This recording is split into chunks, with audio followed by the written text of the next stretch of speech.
And that's right, you are live in the studio here on Triple H 100.1 FM. Welcome to Small Biz Matters with Alexi Boyd.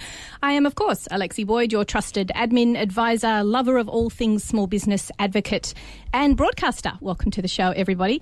I am super excited about today's show because I'm going to be talking about something that I love, that I've been doing for the last 4 years, and I'm quite passionate about, and I'm going to be talking to someone else who is equally passionate about it, and that fantastic topic today is podcasting.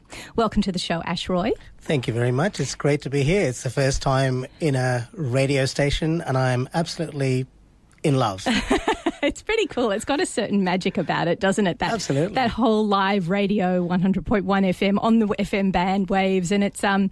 It's really exciting. So well done to Community Radio for being with us for so long here in Hornsby. Now today's show is all about podcasting, as I mentioned earlier, and it is a bit of it was a lost art probably up until about 5 years ago, and it's suddenly exploded once again with the advent of iTunes and Spotify and people walking around listening and educating themselves on their phones and their devices and in their cars. And it's really a great opportunity not only to learn, as what we're passionate about here on Small Biz Matters, but also all about getting yourself out there. And that's what we're going to be talking about today, the potential that podcasting can bring you and your business and what it can mean in terms of your sale and marketing strategy. Now, Ash, I'm very excited to be welcoming you to the show today because you have been doing this for a long time. I just tell the story, I said this to a couple of people in the last couple of days, where I've looked you up online going, yeah, right, podcaster, okay, yeah, right, you've probably got like 5 podcasts from 2012 on iTunes. And to have someone that's got that real established reputation, incredible guests on the program, it's great to have someone who is so experienced such as yourself. So tell me why it is that you're so passionate about podcasting and what got you into it in the first place. Okay, so I think the best place to start is my story where I was working in corporate before. So I did about 15 years in finance and strategy, and after having suffered through a bachelor's in business in accounting, which I really hated, and then a CPA. Yes, I'm a masochist. I then went on to do my MBA, and I fell in love with marketing when I did my MBA from the Australian Graduate School of Management, and I really got a lot of value out of that, and I related to the whole concept of marketing. Around the same time, I was starting to get quite disillusioned with the whole corporate dream, and there were quite a few things that were happening around me that were not aligned with my values. And I had a bit of a personal tragedy around then. My first son sadly passed away about an hour after his birth.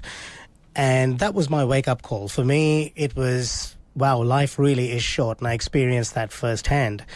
The irony of the situation was that my wife, who happens to be an obstetrician, couldn't do a thing to help him, of course, because she was delivering him, and literally, and a lot of the obstetric community that was around us couldn't do anything to help him either. So I think what really hit home for me was how fragile life is and how you really need to do what matters to you because it's going to be gone maybe sooner than you think. So I started doing these consulting gigs. I quit my full-time job at Telstra at the time, and I started doing these consulting gigs. Oh, that really was full-on corporate, wasn't it? I mean, when we think corporate, as in the worst possible corporate entity you can think of, your mind does go to banking or telecommunications. And so, that was my history before Telstra. Wow, I was in banking. Wow. So finance, then telecommunication. Yes. No wonder you wanted to get out. I mean, exactly, really. yeah. I must say the telecoms products were far more interesting than banking. Banking was really boring and it's very dry. And I did about 10 years of that, funds management and then retail banking. Could I just stop you there for a moment? You did retrain. I mean, you clearly went, not retrain, but you were studying and you went into corporate. But even that studying, and that didn't enable you to move within the corporate landscape into something that you were interested in? Was it still quite stifling for you? Sure. Well, there were options, but I think one of the other factors that I couldn't get in a corporate setting was being my own boss and directing my own future. At the end of the day, in the corporate environment, you can do whatever you want as long as you do what they say. In other words, you can't do what you want. You're right, yes. You are very limited with what you can and can't do. And for me, I really felt very trapped. It was like being in the mental equivalent of a straitjacket. And you might not even know what it is that your purpose is. I guess in a lot of these places when you're such a cog in such a large wheel that you might not know what your place is and what's their purpose, what's their grand vision, what are you trying to aim for? You're just doing one little widget job. Exactly. And it's hard to know where that sits. Whereas Exactly. when you work for yourself, it's the exact opposite. Correct. And also a large proportion of corporates are directed by shareholders and the board of directors, and their primary objective is profit. And I personally think profit's important, but there are other things that are important to me besides profit. And ethics is something that really matters to me a lot personally, and I'm not suggesting that everybody has to align with my values, but I don't feel comfortable working in an environment where I don't feel aligned with the overall objective. So once you've had this epiphany that as a result of such a monumentous life moment, is it literally that you woke up one morning and went, I know what I'll do podcasting? I'm imagining that's not the case. That's definitely not the case. What was the path that you went down? And I guess what I'm asking today is, because you and I discussed this, it's a slow burn, like with everything that's successful. It looks like an overnight success, but it's not. What could you have done to really have accelerated that? So they say it takes 10 years to become an overnight success. And in fact, when I interviewed John McGrath from McGrath Real Estate, that I think those were the words he used. So I'll just pick up the story where I left off earlier, and that is I was doing these consulting gigs and they were getting shorter and shorter, and the gaps between them were getting longer and longer. And then my wife says to me, these consulting gigs, what's going on? You know, they're getting shorter and the gaps between them are getting longer. What's going on here? And I said, well, I actually want to be a writer. And she said, 15 years in finance and strategy, you have a CPA, you have an MBA, and you're going to become a writer? What is wrong with you? Now, being a surgeon, she doesn't mince her words, but it was funny. We both went through the same situation. We responded very differently. She doubled down and became even more focused on her work, and I decided to spread my wings and find myself. It wasn't easy. It was hard work. I started a blog in 2013, I think, or maybe 2012. What was that blog about? It was initially about productivity, because at the time I was in love with these apps, you know, Mac apps and iPhone apps. And in fact, my business was inspired within an Apple store. I used to spend a lot of time at the Apple store. And I was very inspired by Steve Jobs' minimalism and so on. In fact, the Steve Jobs address, the Stanford address, is this other inciting factor. That's the other thing that I came across around the time of my son's passing that really, you know, it was a confluence of those two events, having watched the Steve Jobs address and my son's passing, that got me to just say, you know what, life is short and you got to move on with it. Because Steve Jobs talks about how death is the ultimate change agent, and I wrote a long blog post about it actually on my website later on. So I started off as a writer. I enjoyed writing, but I was finding creating the content took a lot of time and effort, and it was very much driven by me. It was also quite difficult to monetize the blog. Yes, yeah. And so then I sought out somebody else who would help me to monetize my business, and that was a guy called James Schramko, who is from Sydney too. And he really was very helpful in getting my podcast launched. Is that just sort of like, did you have a hard launch or a soft launch, or did you have a big rah-rah? I mean, I always curious about these launches, because I think, well, you can have a soft launch, which is basically where you just go, or you can have a party and go nuts and invite celebrities. I mean, what's obviously, where's the middle ground for that? Great question. Well, my answer to that would be, whatever you do, get the thing launched as soon as possible, if that's what you have decided to do. In my case, it was a soft launch. To give you some perspective, I had an interview with a fairly well-known person online, a guy called Neil Patel, who's based in the United States. I've heard of him, yeah. Yeah, so I had that sitting on my hard drive for 1.5 years, and I didn't know what to do with it. And James Schramko said, just publish it. And I said, oh, but everyone's saying you need to have 3 episodes before you publish and stuff. He said, just publish it. So I published it. And then I went back to him and said, now what do I do? What do I do next? And he said, I'll be your next guest. You know. And so within a couple of minutes, he was on, and we recorded an interview, and then I started attending events. I attended one of his events that he holds every year here in Sydney. and I asked a lot of the guests that were speaking at the event to be on my podcast. And let me guess, you didn't have anyone say no, did you?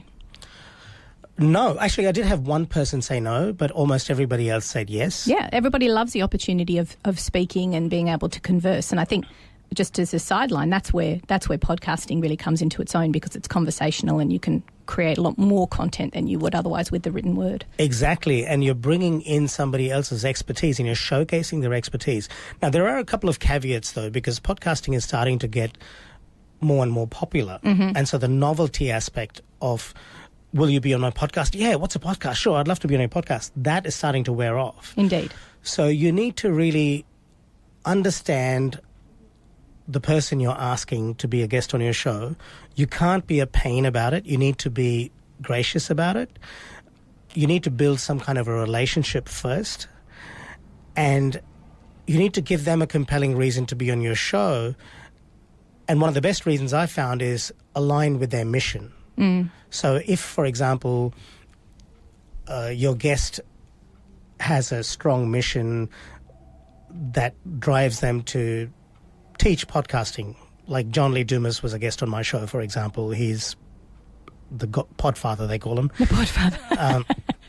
And I was able to align with his main goal of growing podcasting as a medium. Yes. And asked him, will you come and talk about it on my show? Yes, so with the exception of politicians, where we all have trouble aligning with their values, I see what you're saying there. You find the right person, you research about them, and what is it that you're going to be able to be conversational with. I mean, if you've got someone in the room who you don't know, and I have done this myself, I've interviewed people who have walked in the door and it's been set up by this weird, elaborate PR media company, and they walk in and I haven't got squat about them apart from the PR, what they've fed me, and it's been a terrible interview.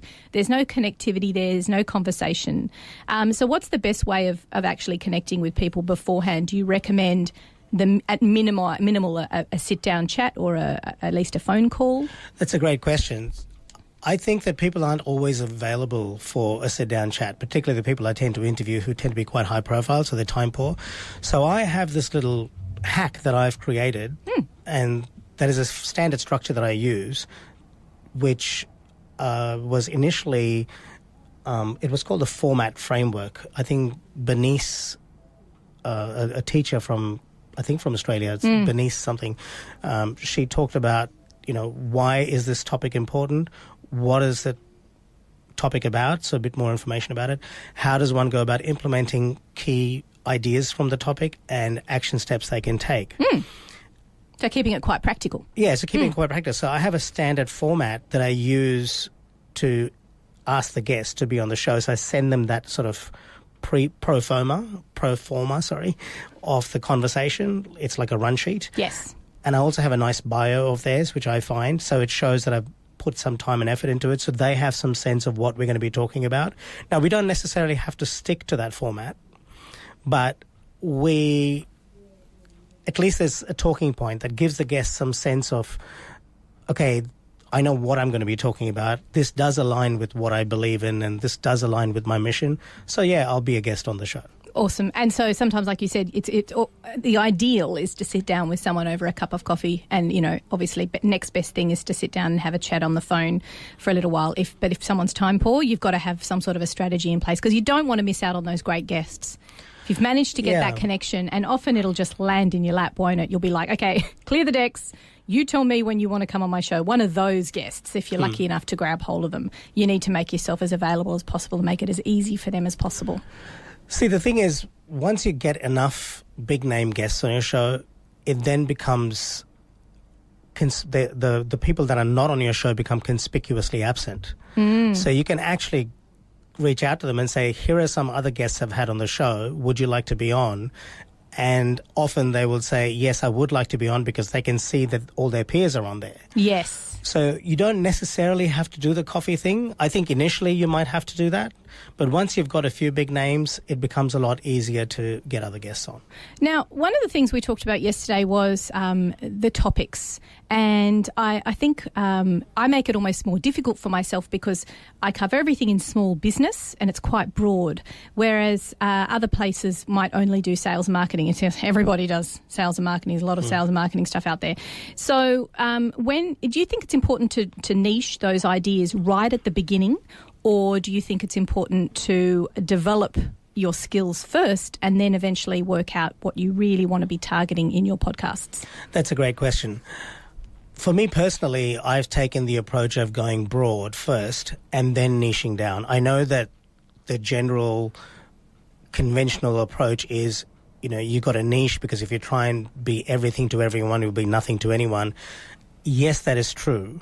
However, in my case, I have a very broad range of interests, and so I've decided to initially have 4 main themes in my podcast, and I've niched using those themes. So if you go to my YouTube channel, for example, you'll find playlists around these 4 themes, and the themes are mindset, using online strategies to grow your brand and your business, authority, personal productivity and effectiveness, and the 4th one is content marketing, podcasting being one of those forms of content marketing, the other 2 being video and written content.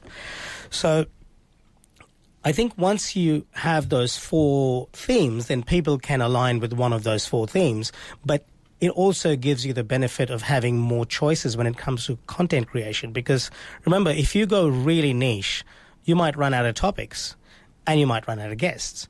So you really need to strike a balance. I wouldn't say talk about business and then talk about philosophy and then talk about birds. Sure, that's ridiculous. Yeah. But try and pick a niche that's broad enough to give you some room to move. In my case, it's business strategy or business growth using online strategies. And these four categories I talked about all fit nicely into that. I like what you said earlier as well about the fact that it's about what you're interested in, what you can talk about. Yeah. Because there's no point in interviewing people if you're bored. And exactly. It's not something that actually you're engaged with yourself, because your audience is never going to engage with it if you don't sound engaged. And more importantly, when you interview your guest, it is critical that you bring some value to the table, because you're the one constant through your podcast as the host. And if you just ask your guest questions and you passively just ask the questions and don't embellish what they say or challenge what they say, or bring your own expertise and your own background to the table, then it's a very bland experience, both from a guest perspective and the audience's perspective. So you need to always ask yourself, well, what can I bring to this conversation? Yes. What value can I add? And in my case, it might be things I've learned during my MBA or in my business background, or in the dozens of other podcasts you've had previously. Exactly. It builds. It's like a bank of information. Spot on. And often, I know the podcast episode is successful if the guest is very enthusiastically responding and waving his or her arms around, because sometimes what I might do is they might say something, and a lot of them are self-taught because they're very successful entrepreneurs, but I might mention a framework I learned when I did my MBA and something clicks for them. And so then it forms a really strong bond, and then I can reach out to them later on and ask them about other things, maybe not necessarily favors, but just form a connection. And that touches on the reason why it's a good idea for small business to think about this as part of their marketing strategy. I don't think it's a great deal of work compared to the written word, but that's just the way my brain works. I can talk underwater and love it, but other people find it easier to write things down. Sure. So I think it ties in nicely with, you've got to know why you're doing this. The guests you have on the program have to align with your topics, as you said, but you need to discuss with them in something you're interested in. But ultimately, what's the point of having that person on the show for you? You've got to try and remember that this is essentially not a chat fest, but there's a reason why you're doing this. And does this person help you? And then if you've got the time and you've got the energy, you get onto your CRM and you write down what you talked about and where the potential lead might be after the program as well. Yes. Another really important point that you kind of touched on that I want to really draw out is, you as a podcaster are representing your audience. So if you have a guest on, your guest must be able to bring value to your audience, to your listenership, because you're the gatekeeper. And if they don't bring value to the audience, then it doesn't matter how awesome the guest is, you should not have them on your show. Yes. The other part to that is, if you do have a guest on your show and they do a lot of waffling maybe, then it's your responsibility to edit aggressively and make it engaging for your audience, because we are now in a world of information overload. So if you want to deliver information and education effectively, then you must be engaging and hopefully entertaining.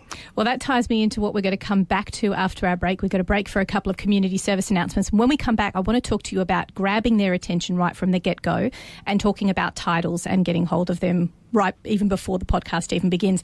You're listening to Triple H 100.1 FM. We'll be back after these short announcements.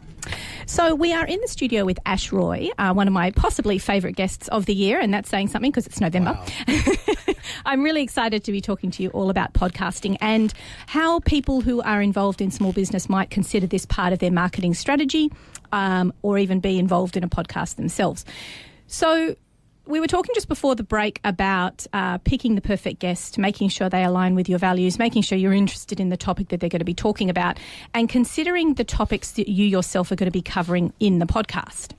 So the big question is, how do you grab people's attention if you're going to do it weekly? Or let's ask that question first of all. I'm sure you get asked this a lot. How frequently should you do this? Because consistency is so important, isn't it? Sure, yeah. I get asked this a lot. So frequency is something you can pretty much pick, but try and stick to a certain consistency. So my recommendation to people when they start off is start with once a month, and if you think you can honour once a fortnight or once a week or whatever, do that, but wait till the honeymoon period has passed. So keep recording episodes, just don't drip them out until you're confident that you can stick to a certain schedule. That said, I have changed. I started off weekly and then I dropped to monthly, and now I'm doing fortnightly.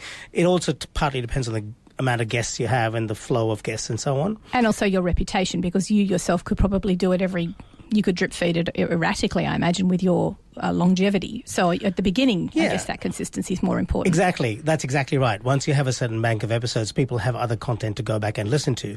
And the other thing you want to do is also cross-promote your content. So you mention in episodes, if you found this episode useful, you might find episode 56 and 74 and so on useful. Right. Okay. So you've got your episode, or you've got those topics selected. You've done a pre-record because obviously it's podcasting. How do you grab people's attention with the title? Because we all know we're down to 0.4 of a second of attention span these days. How are you going to see and make it valuable to your listeners and grow that listener audience through the naming of the podcast? This is one of the most important skills, I think, and that is being able to write good quality headlines. And I've interviewed some of the world's leading thinkers in these areas. Two of the founders of Copyblogger, Brian Clark and Sonia Simone, and also John Morrow, from whom I learned to write in episode 3. The key is be able to come up with a headline that A, is attention grabbing, and often starting a headline with the words "how to" is quite interesting to people because it implies you're going to teach them something, or having a specific number at the start of the headline, so 5 ways to, etc. Is that still a thing? Because that's been around for so long. Is that actually still working? Great question. I just feel like it's overdone. Sure, and the point, though, is it's not just the headline. So, yes, it is overdone, but what matters is after you write that headline, your content, whether it's written, audio, or video, must fulfill the headline, because that builds your reputation. So something becomes clickbait not just because of the headline, it's because of what happens after they click on the headline. So you have 1 or 2 attempts maybe to prove to people that you deliver on what you say. And your headline is the promise, but then your content must fulfill that promise. Otherwise, don't write the headline. There are very clickbaity headlines like, "Don't do this today," or something ridiculous like that. Or, if you don't read this, bad things will happen to you, whatever it is. And that's just silly. But you do need to have a way of being able to engage your potential audience, and headlines are a great way to do that. I also use something called the Headline Hacks Report, which I share with my members, and that was something I learned in one of my previous from one of my previous mentors, and that's within the membership, which we'll talk about later on in the program. So that's really exciting because it sounds to me like it can be a bit formulaic, because if you're lost and you're not sure, there's so many different things you've got to try and set up for this. You can be formulaic, and that's okay, but you have to deliver. Yes, and you can't be too formulaic, but I think the key here is the formulas or the formulae are just structures. So it is your responsibility to be able to play around with the structure and test. So you test different headlines, see what works and learn from those, and develop your own style around headlines. Because remember, every audience is different as well. Yes. So you need to understand your audience. It all comes back to your audience. What headline works for your audience? Could I just ask you about audience there, because you've just mentioned it. How do you measure your audience participation in podcasting? It's a very difficult thing to do because podcast analytics is still in the Stone Age. However, last year Apple released some software updates where you could see some podcast analytics around that. Other than just listeners? Other than just downloads numbers and listeners. But that said, you can speak to your listeners. I'm sure you would know one or two of them and try and get a feel for that. You can also send emails to your mailing list, which I highly recommend you grow. That's another thing I teach. And in those emails, you can test multiple headlines. I use something called Active Campaign, and that automatically tests 2 or 3 different headlines, and then it tells you which one won, and you can learn from those. So you have an iterative approach. Right, okay. And I must say that in doing that with Small Biz Matters, I just realised I've been sending out newsletters that literally say Small Biz Matters, 5th of November 2018. Right. And then last week I went, hang on, why don't I just say who's coming on the show? Right. And straight away, at the moment I did that, I immediately got more click-throughs. Right. So duh. That's engagement. Yeah. And if you said, take that one step further, if you said, XYZ is going to be on the show, or how to learn more about podcasting with Ash Roy. Check it out or something. Yep. Now I'm like, I'm going to learn something about podcasting. And it's a very clear signal, because if I don't want to learn about podcasting, I'm not going to click on it. That's right. But that way, the headline actually repels people you don't want as well, which is what you want to do, because you don't want to draw people in and then they don't get what they want. So. That's right. And again, delivering on what you promise is so important. So we've talked about the headline being the actual headline of the podcast itself, a little bit about the marketing as well. Now, is there a particular area? I'm a business, I'm thinking about doing podcasting. Let's forget about what area of business I'm in. We'll come back to the launch in a second, but generally on a per podcast basis, where do I advertise? You mean with your podcast? Yeah. How do I tell people what's coming up on the show beyond a mailing list, which I don't have yet because I don't really have the numbers yet? So you can do what is called content amplification. So typically you have a podcast that resides not just on iTunes but also on your website. And the way we do it is we have it on our website, and then you can promote that through social media. So I have something called Amplifier. There's all sorts of things, Buffer and Hootsuite. All these various things allow you to propagate your content across the various social media channels, but you have to understand the unwritten rules of those channels. So for example, on LinkedIn, you don't want to publish more than once a day. On Facebook, it's okay to do maybe 2 or 3 times a day. On Twitter, you can do 5 times a day. So you need to understand those unwritten rules. You need to use hashtags. You can then put some advertising towards those particular episodes. And what you want to do is when you drive people to your website, you want to offer what is called a content upgrade. So grab these show notes of this podcast episode in a PDF format, just enter your email address, and in exchange for that, you get a PDF. Show notes. Now you're building your list. Yeah, okay. I get that now. So those are the things I teach. Yeah. Okay, that makes a lot of sense, because you've got to go, in order to do A, you get B. Exactly. To get and now you have an email address, and so you very respectfully, and this is key, you don't want to spam your email list because you will develop a bad reputation. I hate spamming. You send that list useful content that is relevant to them, and you can do that by creating what is called a tagging strategy. So If they're interested in something about productivity, you might have a link in your email. They click on that, and in the background, you can tag them as having been expressed interest in productivity. Oh. So you just send productivity content. I talked about this with a guy called Andre Chaperon in episode 140. It's a really good way to approach. Hang on, stop there for a second. Do you know all of your episodes and what numbers they are, or you're just thinking of the best ones? No, I know about 60 or 70% of them. They're like my babies. So. Yeah, exactly. So you've got your content, you've got your advertising strategy somewhat, and you need to play around with it. And that's the same with everything in small business. We all know that you need to do tests and things like that. Now, as you were talking, and you've built up a half-decent database and you've been going for a while, is it too intrusive, in your opinion, to ask people through, say, a survey about what they want to have, what topics they want to have on the show, and ask them for suggestions?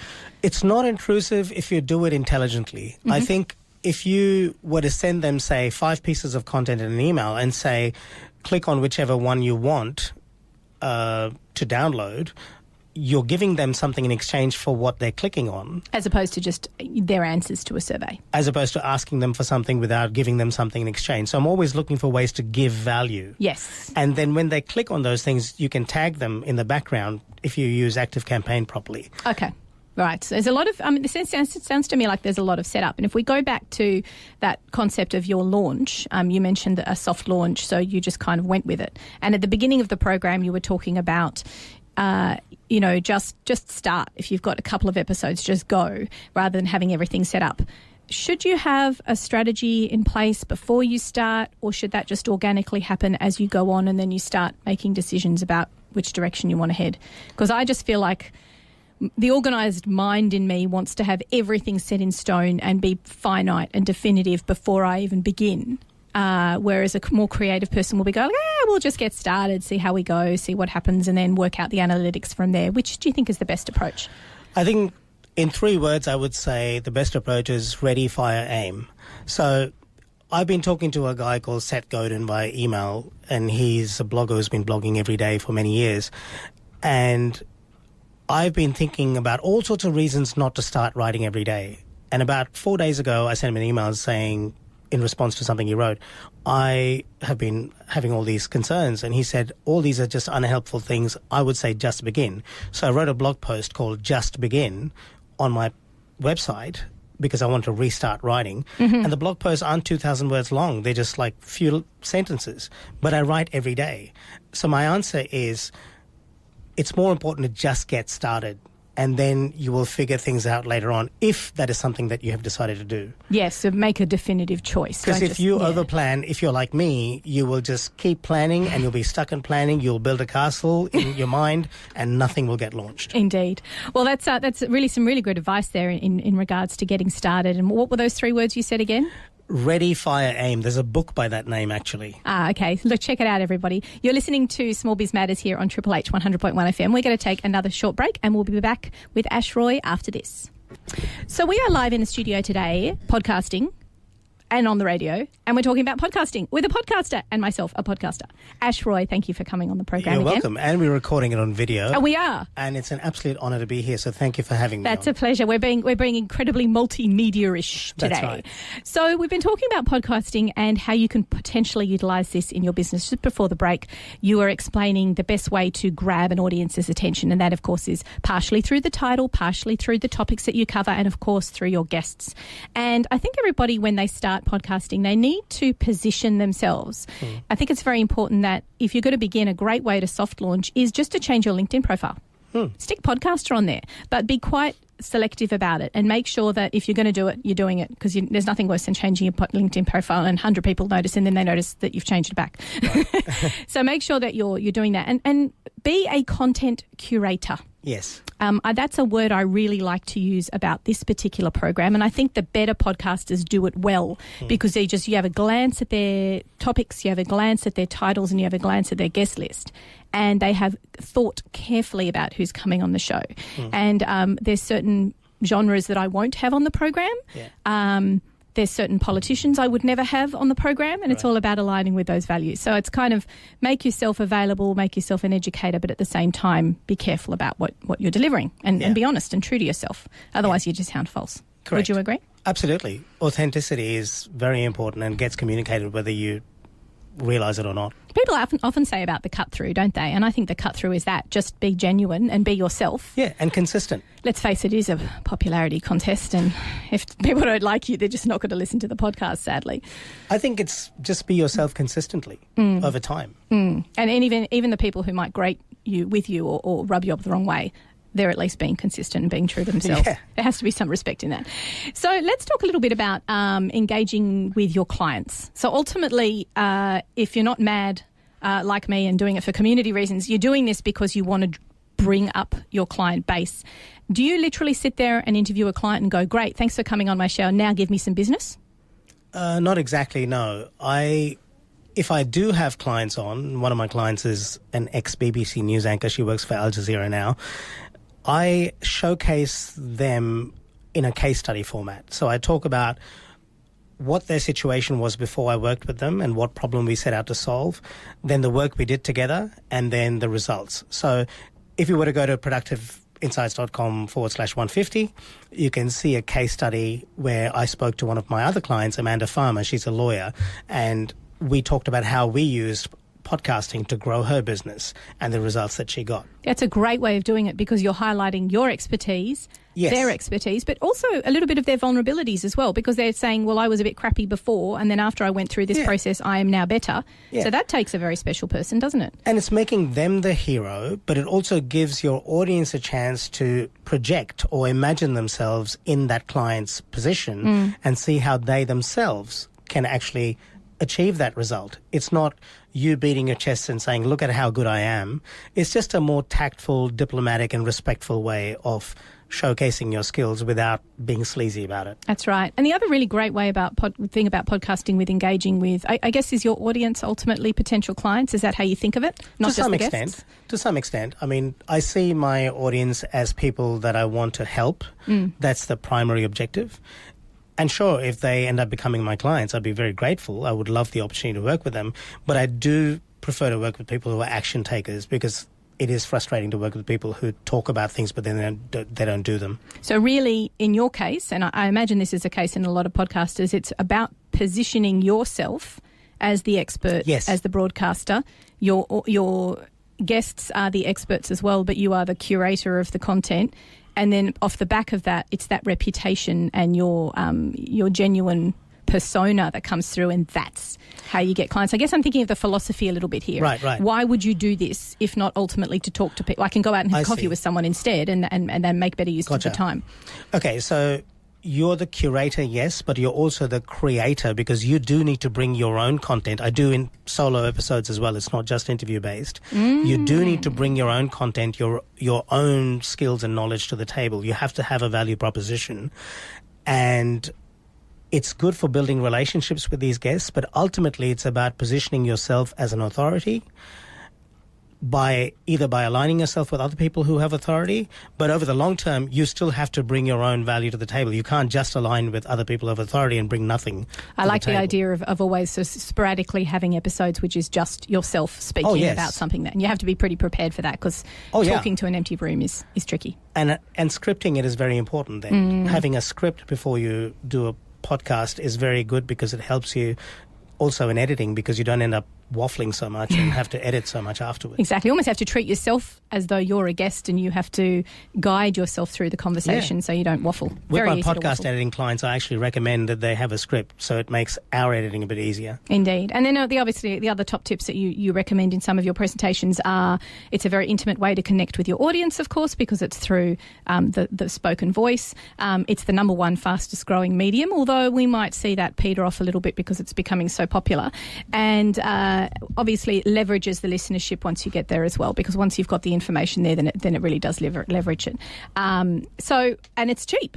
It's not that expensive. I mean, we've got quite an amazing setup here because we're live. Yeah. But if you look at some of the podcasters, then it's pretty important to think, what are you going to do set up? And I guess the most number one piece of equipment. What's your top tip for the number one piece of equipment? I like using the Rode podcaster microphone with a Rode boom arm, and I'm proud to say it's made in Australia and it's used all around the world. Rode as in R-O-D-E. R-O-D-E. R-O-D-E. Thank you for giving a little Australian business a plug there. So go check it out, everyone. They're fantastic. Awesome.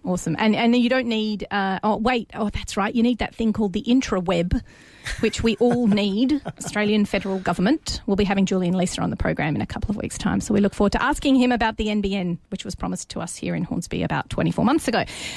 Anyway, so that's good. So we know about the, what it is why we're doing it, what's our why for ourselves as beginning podcasts. But whatever you do, set yourself up on iTunes and have 5 episodes sitting there, because that is bad for your reputation, isn't it? If you're not going to continue on with it, get it off iTunes. Can you remove stuff off iTunes? Are you allowed? I think you can. I think you can request to have them removed, but I'm not 100% sure. Yeah, you'd have to write to Apple. Write a letter. Yeah, about 2 centuries later, they should respond. But in all seriousness, I think you need to think about it seriously, and if you don't want to do it, then don't do it. But if you've decided to do it, and do it consistently. Yeah. Like I said, ready, fire, aim. Mm-hmm. Indeed.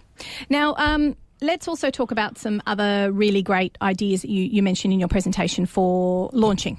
Specifically. So some of the other things you say is listen to other people's podcasts. Mm-hmm. So are you talking about specifically people who do the same thing as you, or just anyone? I think anyone. Just listen to other people's podcasts and see how you feel about their content, make some notes, and form your own opinions about how you would like to be as a podcaster. Develop your own podcaster persona, if you like. And you can only do that by trying on different podcasts for size, if that makes sense. It's like trying on outfits. Yeah, so do you get the hairbrush and stand in front of the mirror in the bathroom and pretend to... Yeah, okay. Yeah, totally. Actually, you don't even need a hairbrush. Use your iPhone or your smartphone. Multimedia. Record yourself and have a listen. And that's a good point, actually, because as sort of cringy, to use my 10-year-old daughter's expression, as cringy as it is, I guess you do need to listen to yourself back to hear what it is that you sound like, and your pace. Yeah. Your pace and your tone is really important to work on, I think, but not before you launch. Are we talking before or after? Again, well, both are okay, but the key here is, don't do it if it's going to discourage you, but at the same time, do it to try and learn more about how much value am I bringing to my audience? How useful is this? How actionable is this? Maybe ask a couple of friends to listen. Don't just listen yourself if you think that you're going to just end up demoralizing yourself. That's right, because then they might be a little bit more gentle on you than you are to yourself. Indeed. I mean, I hated the sound of my voice. I still don't like it, but I keep on getting told by people that they think that they like hearing my voice, which is weird to me. But there you go. My point is, record it and get feedback that encourages you, not discourages you. Yes, yeah. You curate your own feedback. Yeah. So, of course, we have the typical things of thinking about who your listenership is, who is your ideal, for want of a better word, client. That's your listeners. Who are you speaking to? Yes. And then off the back of that, you might be surprised about who listens as well. Get some anecdotal evidence. Who do you think might be interested in it? Put out the word on social media, test some different strategies. But at the end of the day, I think what the main thing I got out of that presentation that you sent was consistency and content. Content is king, consistency is key. Yeah. There's one more thing I would add, and that is, as you said earlier, getting to understand who your ideal client is, what is called a customer avatar, or maybe do an empathy map, which allows you to think about what is my typical audience or customer thinking, hearing, feeling, and doing when they listen to my content, before they listen to the content, after they listen to the content. So that gives you a feel for how your content is improving their lives. And you can listen to that on my 117th episode. Awesome. productiveinsights.com/117. 117. Now, that brings me neatly around to how can people find out a little bit more about your program and Productive Insights? Yeah, so Productive Insights has just launched a membership program, and I'm currently accepting founding members. If you go to a website URL called getmetodone.com, that will take you to the membership arm of productiveinsights.com. And if you put in the code free 1 month, all uppercase, you can get your first month off for free. Oh, is that especially for our listeners? Yes. Thank you, Ash. That's wonderful. And for my podcast listeners as well. And you get a lot of value out of it because you get a face-to-face consultation with me, which is valued at $497. And you also get access to my premium productivity course, which helps you become more effective and focus on the 20% of your effort that delivers 80% of your results, and so you can take the rest of the 80% off your plate. Now, I presume you are not only on iTunes, are you on the other things? Yeah, I was on Stitcher when I last checked, and I had a SoundCloud account. I think I've disabled it. I mainly just focus on iTunes, or you can just go to my website where I like to drive people, because that's my real estate, and that's productiveinsights.com/podcast. And that's probably something that we didn't mention, which we could easily mention in another program once again, but always have an accompanying website, even if it's something quite simple, with a pointer to iTunes. And don't forget the costs that are involved. Apart from setting up the website, of course, you are going to need to pay for somewhere to host your podcasts, because if they are 30 or 40 minutes or however long it is, that's a lot of content. Yes, so you'd host it on Amazon, but always remember, as you just said, have your podcast on real estate that you can control, and that is your website. Even iTunes is not real estate you can control. So sure, stream it to iTunes, but have it on your website too. Indeed, and you're not going to get that for free. So you're going to need to pay some money. I use a system called Podbean, which I think, are they Australian or are they American? But there are some Australian options as well, as it's emerging as well. I'd heard a rumour that Google has launched as part of their suite in the US, but have they launched here yet? I'm not sure about that, but I do know that's the Google NBN has. holding them up. That's absolutely fantastic.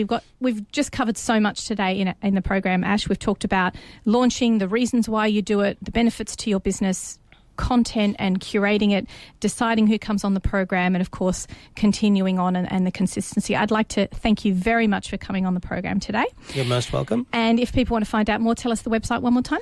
It's getmetodone.com, and we will get you to done. Thank you for joining us on the program again, Ash. You're most welcome. Thank you for having me on. And we'll see you all next week on Small Biz Matters, the half-hour program where you work on your business rather than in it.